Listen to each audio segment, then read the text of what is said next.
Hello everyone, good evening. My name is Yvonne Farmasi from Local Church. So, ang nabili na sa ako is people, memories, of goals.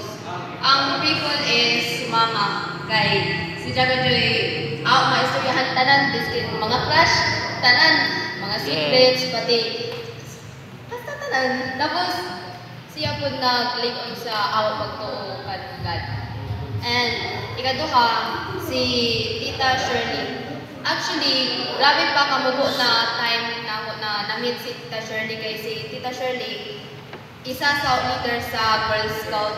And grabe yung media na influence ako na murag grabe niya ko na na-inspire na makalaong ko sa isip na tana pagtawag na ako, ingana ko sa India.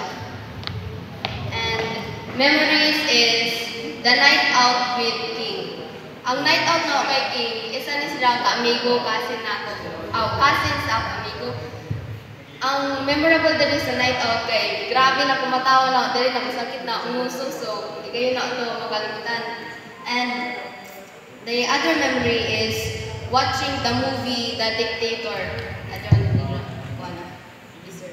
With my best friends or my trusted friends na sila Jian o Barat. Ako na din sila masaligan with everything. Yay! Ilan naman ka years. And my goals is be financially stable. Like, ambitious ako. Sanang ganahan ko makatabang sa mga tao, makatabang sa simbahan. Kaya matod pa ni Pastor na nagana na ng mga bayay tapos ang simbahan kamay ra. So, that's all. Thank you. Yay! Salamat, Yvonne.